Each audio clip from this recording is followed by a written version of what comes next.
I'm here with Lenley Hensarling of Aerospike at the National Retail Federation's big conference, and it keeps getting bigger every year. Lenley, thank you for being here.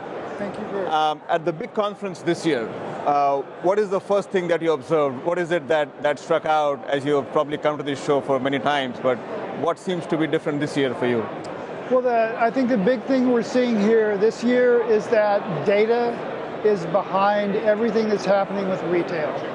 Data to drive artificial intelligence and machine learning, but also to increase the personalization of the experience both in-store and online.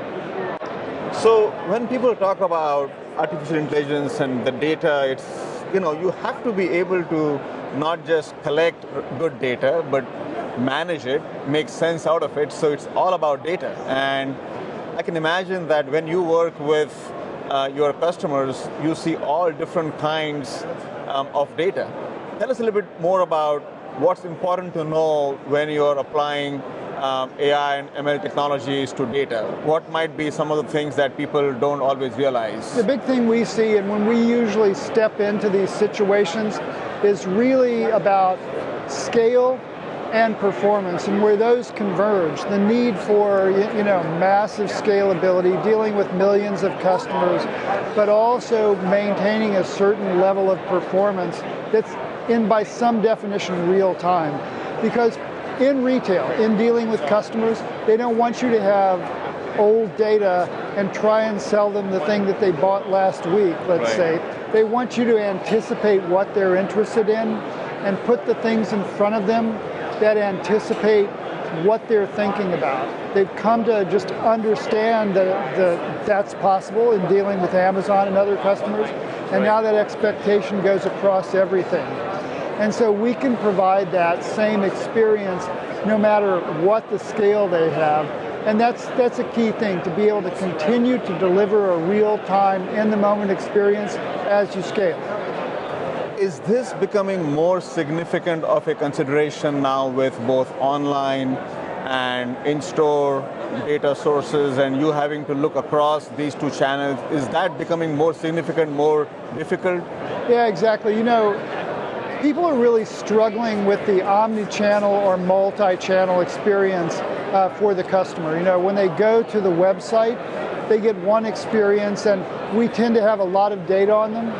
We tend to know what they've bought, but when they go in the store, they're to some extent anonymous. Right. And the experience is very different.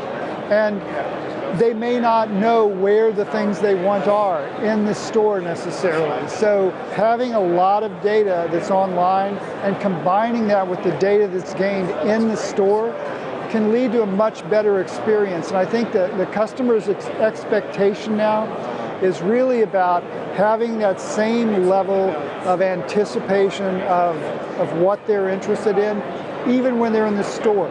So that, as an example, when they go to pick up an in-store purchase that they bought online, you don't often get other things that might have been in the cart laid out with it and say, are you still interested in these things, or have you thought about these?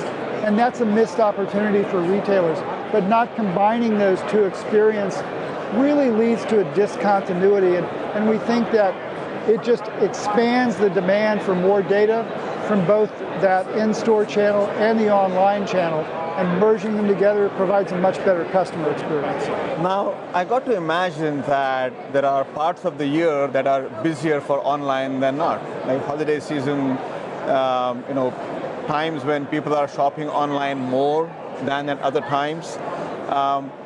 Is that a challenge that you have to deal with, or is that part of what's already out there? I think that's a challenge, and it's really what I call it's the opportunity that the cloud really presents us, right? And everybody thinks about elasticity in the cloud, but a lot of solutions don't deal with that well. As an example, we've got a customer, Wayfair, who spoke about this at one of our conferences. They have something called Way Days, and their demand spikes really, really high.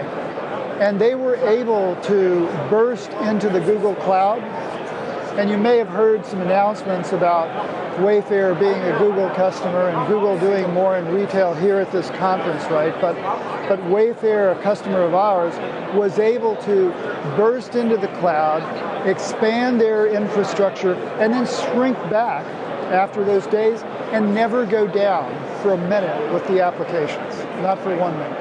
I get a feeling that the spike in Aerospike has something to do with the data spikes that you have to deal with. I think that's part of where the name came from. That's correct. So this is great to understand. Would love to shift the focus a little bit on some of the special features, attributes of your offering that you offer as part of the Aerospike suite of services and technologies that are unique to what you do and what you offer. So tell us about that. Yeah, so a lot of the NoSQL databases that are out there today were really written for the convenience of the developer, but as this becomes a core part of the business infrastructure for retailers, for ad agencies, for manufacturing, it becomes necessary for it to scale and perform at levels that we haven't really had the demand for in the past. We work very closely with companies like Intel to actually take advantage of specific hardware progress. So most recently, we've announced support for persistent memory, or PMEM, and Optane, as Intel has branded it, right? And we're one of the first and the only NoSQL database to really support that deeply. And so we program specifically to those things. We have something called our hybrid memory architecture, which lets the company have some of their workloads deal with an in-memory and then on-disk picture, and some deal with flash for the indices, and then on-disk, and some all flash, so the indices and the data in flash, but now we're supporting all of it in persistent memory. And what that does is give you the ability to expand your address space to deal with these massive workloads, but also to have the performance that you require at the same time. No, that's great perspective, and for those in the audience who might not appreciate this, to be able to do things at scale and to be able to do them in a high-performant manner, you have to be aligned with the hardware. You cannot make your decisions for development only by looking at the database or the software. That alignment with the hardware capabilities, be it at a chip level or a CPU level, are absolutely critical to having those high-performance systems at scale. That's right, that's right. And as I said, I think we're one of the few companies that still performs that, deep tie-in with what the hardware vendors are doing, what the chip vendors are doing, and taking advantage of it. Another area we've taken advantage of is something they call ADQ, which allows you to handle the incoming client requests much better, because you have essentially pipelines directly into the core architectures, the NUMA architectures in the chips, and that's how we scale to handle like 25 million simultaneous customers online with some of our customers against the database. Right. One more topic when we speak about data, obviously you cannot talk about data without talking about the four-letter words in the industry, GDPR and CCPA. Yeah. How important are these two things in the work that you do at Aerospike? Well, they're critical, and what's interesting about the time we're living in right now is that consumers want the experience and the personalized experience delivered to them by vendors based upon personal data. But I like to think about this as it's good manners, right? And if you practice good manners with the data, meaning that if you tell me something that's kind of personal so that I can help you with something, I expect you to kind of forget that and not talk about it with other people at all. Right? Right. And that's just good manners.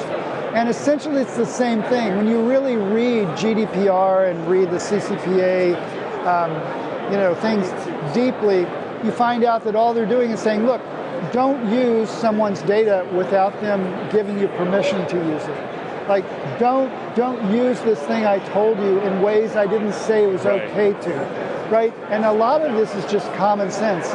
So we're building things into the software now to be able to filter it when data moves from one cluster to another, to say these are things that have been tagged as needing to remain in this space and only used for this purpose. Right. Other things I can distribute more broadly. So we're enabling our customers to comply with those things. But what's really behind it is what I just call good manners with data. Look, it's very refreshing for you to talk about common sense, even while you are dealing with high technology, right, or sophisticated technology. I think common sense, obviously, it's like what your grandmother taught you, she could not have been wrong, right? Remember what she taught you, use common sense and you'll be fine. Exactly. Like in the virtual world, manners count too. Yeah. So that's wonderful to know. Let me ask you one last question here, especially as we look at this big show, NRF, and there's so much new stuff that we see here every year. You are playing a big role here with big brands like Wayfair and investing in new technologies. Amongst all of this, if there is one thing that people should take away about Aerospike from NRF 2020, what would that be? So what I would take away about Aerospike here is that as you delve more into being a data-driven company, whether that means AI and ML, or whether it means more traditional algorithms, the need to have data that's available in the moment of your interaction with the customer means the ability to access data in real time that comes from multiple sources. And you don't want to access data that's old because you want to access what the last thing they did. When a person walks into a store, you'd like to know that they just got off your website and were looking at specific things. Right. And I think this world of online and in-store comes together in the branded apps that people are spending so much money on now to develop so that they can find, I know that you looked at this, you're in my store, I can help you better. And that's again, sort of that common sense thing of just being able to do better. We all miss that experience where we used to go buy the same stuff from the same store over and over again, and there was someone in that store that knew you. Right. And now it's a little more anonymous. But data can bring a lot of that personalization back. On that note, talking about customer experiences, using common sense, using data, and making sure that as customers go from online to in-store experiences, that seamlessness and the ability to engage with them in a logical, thoughtful manner, that is something that Aerospike wants people to know at NRF 2020. With that, Lenley Hensarling, thank you so much for taking the time. Thank you we appreciate so much. it. Thank you.